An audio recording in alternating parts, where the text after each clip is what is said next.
What is up, everyone? Welcome to the channel. My name's Webb, and today I got a juicy one for you here. Today we're going to be talking about the CEO, the beloved CEO of Activision, Mr. Bobbykotick. You know, this guy. What are you doing, man? You know we can't show pictures like that. Show a guy with devil horns and fire in the background. You know what's going to get us in trouble? Oh, I know he's the devil incarnate, but you can't be putting that online, especially for the first picture. Try to tone it down just a little bit. You know, we can't be doing that. You're going to end up getting us in trouble. We're going to get busted for cyberbullying, or who knows what they're going to do. Take the whole video down, maybe. You know, we're bullying a man who makes over $30 million a year. You know, it's just a way it goes. You can't be bullying people no matter what, even if they make $30 million a year. All right, so that's a little better, but still, you got to try to tone it down just a little bit more. It's a little bit better than the last one, but it's not enough. It's still going to get us in trouble. Why make trillions when we could make billions? All right, that's a little better. It's a little more tame. I'll take it. That'll be fine. Don't make this mistake again. Alright, so this video is going to be about Mr. Bobbykotick. And in this video, I'm going to have a ton of information coming at you. So it's going to be a lot of... this is not going to be me sitting in front of the camera this whole video. There's going to be a lot of information. I'm going to put a lot of screenshots and video of articles that I have and things like that up on the screen for you to see for yourself and read as well. There's going to be quite a bit of information going on through this video, so just bear with me with that. And this video is going to be about how Mr. Bobbykotick, the Activision CEO, is trying to lower the goals of his bonus and incentives and try to get himself to be paid even more money than he gets right now by lowering his goals and incentive. So they're going to be a little bit easier for him to achieve, you know, so he can make more money because he doesn't already make enough money. He needs more monies. It's not enough. Making over $30 million a year in bonus and incentives just isn't enough. He needs that new Ferrari or that new mansion or that new yacht. He needs it more than the people that are working hard every day, working endless hours in a day to try to pump out games for the company that he is CEO of. They don't need bonuses. They don't need raises. He needs more money. He don't make enough. And as you can tell from the evidence in these articles, you will be able to see exactly what is going on with this whole entire situation. Activision decided to stick up for Mr. Bobbykotick and take his back on this one and say, he deserves it. He deserves more money. We should pay him more. He don't get enough. Look at the billions of dollars that has been made in Activision revenue since he's taken over because, you know, Call of Duty itself just has nothing to do with that. And I'm sure, you know, all the brilliant decisions that he has helped behind the Call of Duty franchise has contributed to the money he's made, like, you know, milking customers for every penny they got and shady microtransactions and all the other garbage business decisions that I'm sure he's at the helm of the ship. So everything has to go through him in order for it to be implemented. That is part of what he has helped create for the gaming industry and for his business in general. But all the meanwhile, his employees either get laid off or still receive no increase in pay from year to year after creating all these record profits, while Mr. Bobbykotick, he decides to make his bonuses a little bit easier to achieve so he can make more money, you know, because I guess that's just how the gaming industry works now, and it's a shame. But he's also been at the helm of shaping the gaming industry into what you see it as now. He's been the CEO of a company that publishes games in the industry that makes record profit. So, of course, all the trends that he sets is going to be followed by other CEOs of other companies in the gaming industry, and it just follows suit, and that's what shapes the gaming industry into what it is today. The decisions that a man like him, what he makes, helps shape the rest of the gaming industry because of they see what sort of profits he makes for his business, and that trickles down through the rest of the gaming industry. So you can thank Mr. Kotick for helping shape the gaming industry into what it is right now, that a lot of us are very unpleased with how customers are treated and how businesses treat video games as nothing but profit and sacrifice artistic integrity and employee health and everything else just to make record profit from year to year, which is completely unsustainable because record profit and growth can't be achieved from year to year. You're going to hit a wall. You can't continue to grow without a ceiling. There's always going to be a ceiling for this sort of thing. And when you expect that from year to year to have this insane, incredible growth, it's just not possible, which is exactly why he decided to probably make his achievement goals a little bit easier to make so he can make some more money. But we'll get into all that throughout the rest of this video. Thanks for tuning in. Thanks for sticking around. And let's get right into the video. All right, today we're going to start with the story about the 2 developers from Infinity Ward that were fired back in 2010. They were terminated months after the release of Call of Duty Modern Warfare 2, and they were owed royalties and bonuses from the game that Activision decided that they were not going to pay them after they were fired and terminated from their positions from Infinity Ward. Well, it turns out they sued Activision for wrongful termination, and this story does have a good ending as they won. They ended up receiving a payout in a settlement to the former developers of Infinity Ward to pay them what they were owed. And that will take us to the article by SVG that is titled The Shady Side of Activision. Now, this article starts off by telling the story of the 2 developers that were fired from Activision. But there's a couple paragraphs in this article that I would definitely like to highlight. Now, this article goes on to describe all the garbage microtransactions and loot box schemes that they have had over the years and tells how Activision milks every franchise they get for every penny they can get out of it until they end up destroying it, run it into the ground. And this article goes on to read, Activision wasn't always hated, but in the past decade, the company has quickly become everything gamers feel is wrong with video games. Below, you'll learn why Activision has angered these gamers so. You'll get a glimpse into how the company treats its intellectual properties. You'll gain a better understanding of what it does to milk every possible cent out of customers. You'll realize that Activision certainly makes a lot of money, but it does so while engaging in the industry's most despised practices.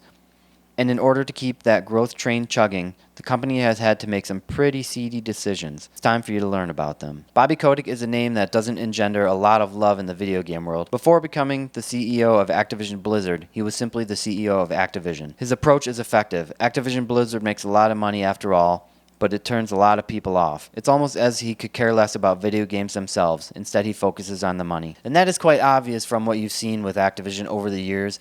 They don't care about gamers. They don't care about their developers. The only thing they care about is their bottom line and how much money they make up at the top. And when Activision ends up saying they have record profits, it starts with giving raises up at the top and working down instead of working at the bottom up where it is deserved.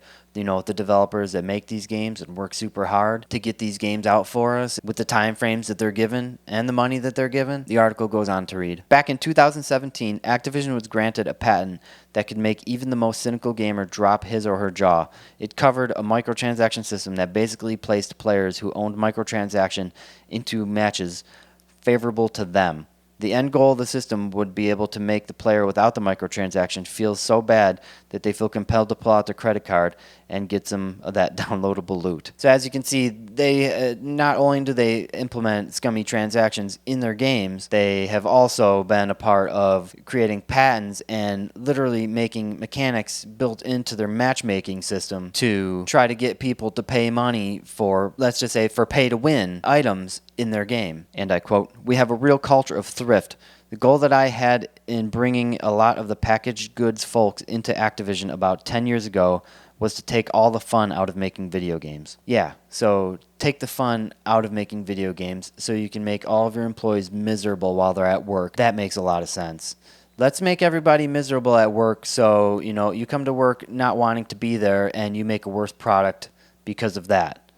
Because you think that that is going to make you more profit by taking the fun out of your video games. That doesn't make sense at all from a business perspective. And moving on to an article from DualShockers.com, which highlights a petition that was created back in February of 2019 to fire Bobbykotick as the Activision CEO. The petition was created by Game Workers Unite, and this was created after Activision reported record earnings for the prior year, and then after that decided to lay off 800 employees while giving bonus and incentive raises to the people at the top of the company. Classy. And it reads, petition created by Game Workers Unite to fire Activision CEO Bobbykotick. Game Workers Unite has started up a petition to have Activision CEO Bobbykotick fired and also to support 800 Activision Blizzard workers who were laid off. Following the horrific news a few days ago regarding Activision Blizzard laying off around 800 employees, Game Workers Unite has set up a petition asking people to sign it in support of having Activision CEO Bobbykotick fired. These layoffs by Activision Blizzard were the result of deprioritizing of initiatives that didn't meet expectations, with Bobbykotick, Chief Executive Officer of Activision Blizzard, then making the statement, "While our financial results for 2018 were the best in our history, we didn't realize our full potential." This comes from a company who granted $900,000 salary to a high-ranking executive who joined last month, but in the same breath gets rid of around 8% of their total talented workers who are now a total loss for what to do next.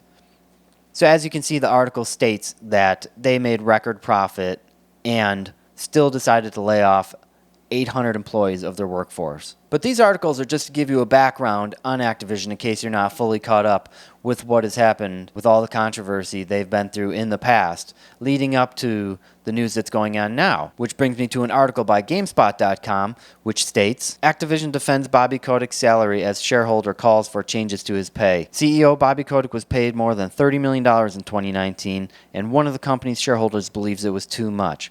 So one of the shareholders is deciding to fight back against Bobbykotick trying to give himself raises in the company instead of giving it to other people in the company that might deserve it, like game developers or people at the bottom that make the company even function. So it's good that at least one of the shareholders is raising their voice about these concerns that the company is moving in the wrong direction and can potentially damage the company in the future moving forward. You don't want people to be leaving the company because there's no incentive for them to work there instead of giving it to someone who already makes more than enough than he needs. The article continues. Activision Blizzard CEO Bobbykotick is one of the highest paid executives not only in video games but across the entire entertainment media industry. He made more than $30 million in 2019. One of the company's shareholders, the CTW Investment Group, is now calling on their stakeholders to vote against the measure that gives the company freedom to pay Kotick higher rates. In a filing with the United States government, the CTW Investment Group's director, Dieter, you know what? I'm not even going to touch that one. We're just going to called on other stakeholders to vote against the Say on Pay proposal during Activision Blizzard's upcoming annual meeting scheduled for June 11th, 2020. So as you can see, there's a meeting coming up within Activision Blizzard on June 11th that is going to go over the agreement with what their pay and incentives are going to be within the company. Quote, despite repeated low approval votes from shareholders, Activision Blizzard maintains multiple overlapping opportunities for its CEO to earn outsized equity awards, even when performance-related vesting thresholds have not been met. So he'll make even better rewards for not even having met his goals. He wants to make it easier for himself to make more money. Why is I'm not even touching that? Went on to say that Activision Blizzard's total cash incentive plan is problematic. That's because he argues Activision Blizzard has failed to fully disclose the specific strategic objectives that Kotick needs to achieve to claim his bonuses. So he's trying to keep his goals to meet these bonuses on the hush so nobody can find out what he needs to do to even achieve these goals, on top of making it easier for himself to achieve them. And moving on to an article from Eurogamer.net that reads, Activision Blizzard shareholders urged to vote against Bobbykotick's bonuses. If these bonuses are granted, Kotick will benefit from multiple overlapping opportunities to earn outsized equity awards. A filing to the U.S. Securities and Exchange Commissions reported by GameIndustries.biz claims this year's bonuses would give Kotick lower and less tangible performance targets with no reduction in compensation. To advisory services said, Kotick has earned almost $100 million at Activision since 2016. A typical Activision Blizzard salary is less than 1/3 of 1% of Kotick's pay. In response, Activision told GameSpot that Kotick had overseen the company for 20 years during the time which the marketing cap had grown from $10 million to $53 billion. and that majority of his bonuses were still performance driven. Well, of course he's going to make his performance bonus driven, because it would be absolutely even more ludicrous to just give him a $30 million pay without these bonuses. You know, Call of Duty and all the crappy mobile games that they have all these egregious microtransactions for, I'm sure they help a little bit along the way of making his pay a little bit higher throughout the year. Which brings us to an article by GameIndustry.biz, which reads, Activision Blizzard shareholders upset over CEO Bobbykotick's compensation. Publisher defends Kotick's pay despite his apparent failure to meet performance targets. So I guess his performance targets were a little too high before. You know, he couldn't make quite enough money that he needed throughout the year because his performance targets were a little too high, which is, you know, a product of his own making from all the growth that they expect out of the company from year to year, which is completely unsustainable for the company and for the industry. And as you can see, this article links to the filing to the U.S. Securities and Exchange Commission, which we're going to take a look at next. This is the actual article that was sent to the U.S. Securities and Exchange Commission by Executive Director. I ain't even touching that. And as you can see, that this petition basically entails how Activision Blizzard finds multiple ways to unnecessarily enrich its CEO, everything he's done over the past years to increase his pay while laying off employees and not paying his employees enough money. It pretty much goes over all this in here. It also explains how the annual cash incentive is problematic, and the incentives program that Activision has set up for itself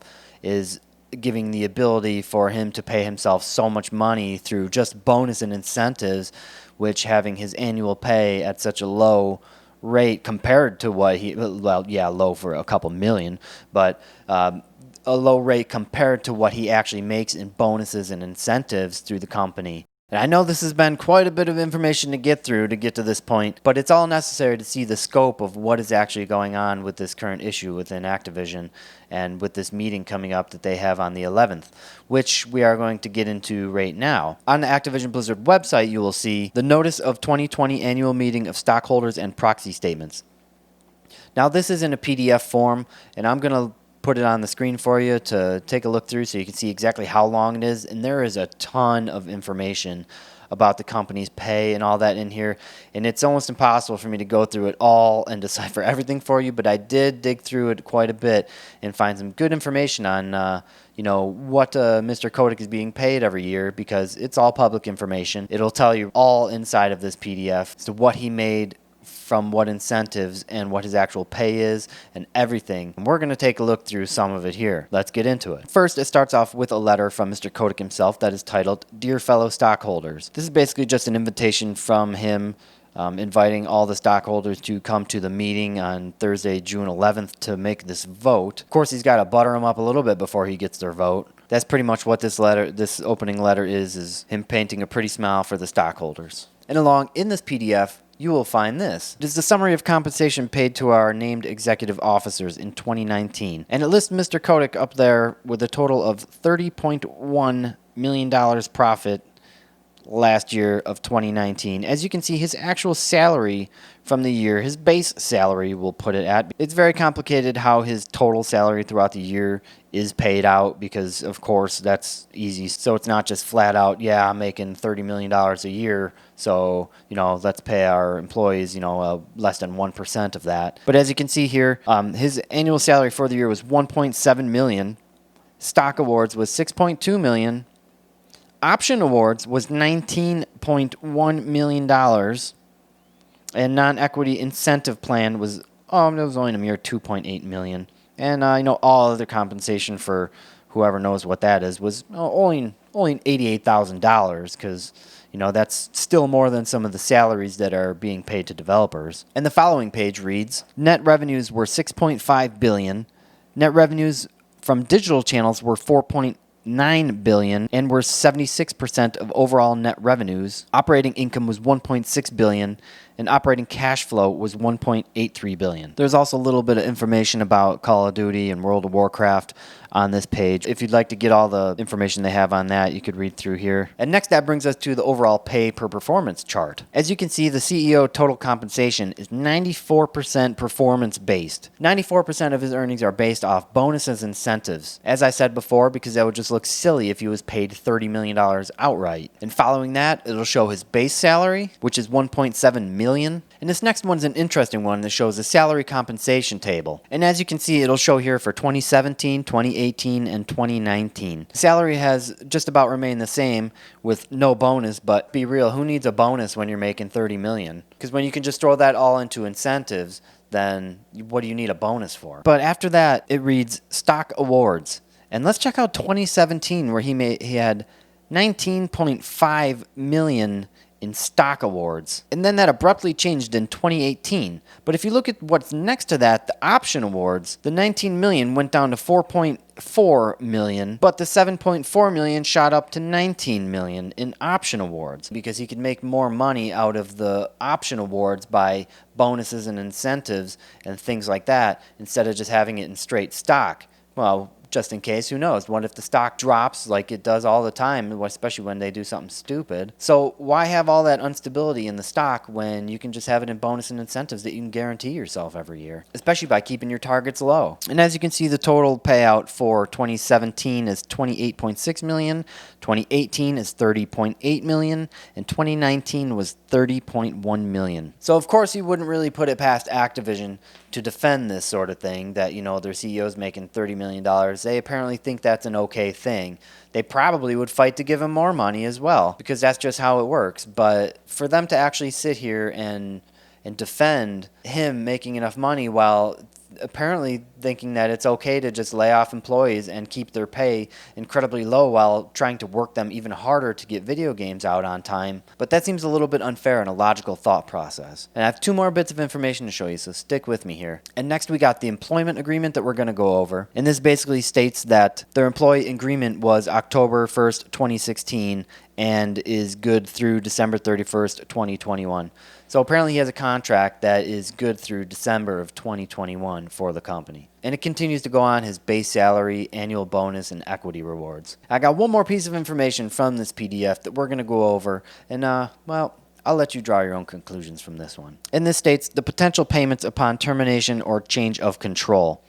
So this details that a total payout for cause of death would be $23.8 million. Payout for disability would be $25.8 million. Termination by Activision Blizzard for cause payout would be only a mere $305,000. Termination by Activision Blizzard without cause or termination by employee for good reason is a $37.4 million payout only. Oh, and get this one. This one's my favorite. Termination by Activision Blizzard without cause or termination by employee for good reason following a change of control. So that pretty much means if Activision Blizzard can fire him for any reason, or if he resigns with a change of control, he is entitled to this current payout. And that payout is $77.8 million. So if he is terminated by Activision without cause, which probably could be justified as, well, earnings are low or we're getting review bombed. So if Activision Blizzard decides to fire him without an actual cause, say just because they feel like they need a change of direction for the company or something that isn't exactly directly related to something he did, or termination by employee, i.e. quitting his job, stepping down or resigning for a good reason following a change of leadership, which means someone would step into his spot, would grant him that $77.8 million payout. So the man gets fired, he gets paid $77.8 million. He steps down, decides to appoint another CEO in his place, he receives $77.8 million for stepping down. I'll let you draw your own conclusions on that one. But I know this has been a long video, and I know there was a lot of information to go through here, but I wanted to give you as much as I could so you can come to your own conclusion on this situation going on within Activision and formulate your own opinions on what you think about the current CEO of Activision and the issue going on, and also think about how much cause that they have done to the gaming industry in general without any remorse, I must add. But keep in mind, Activision is set to make a vote on June 11th about an agreement for their current payout to their CEO and employees. So we have heard at least one of the shareholders speaking out and saying that it's not right and something needs to change. And that's a really good thing, because that is at least one voice to be heard and one vote that can change things within this company. And if more shareholders decide to pitch in their voice and say in agreement that they don't believe that it's right either for their CEO to be paid this much money while all the developers that work super hard to make these games for us and enjoyable, while their fun is being sapped out of their job and everything else is being taken away from them, and still expecting to put out top-notch products to record record profits. Well, it's a good thing that they are starting to speak out and someone is making a conversation about this, because I do believe that it is one that needs to be had within the company as well and in the gaming industry. So hopefully some good things will come of this, and hopefully the petition that this executive director has put forward will get some traction. I know this has been a long one, and I want to thank you guys so much for sticking with me on this one, but I put a lot of hard work and a lot of time and a lot of research into this video, and I'm hoping you guys did enjoy it and were informed by what's going on in the gaming industry by this video. And if you guys want to, be sure to drop a like and subscribe on this video, and I'll see you guys the next time.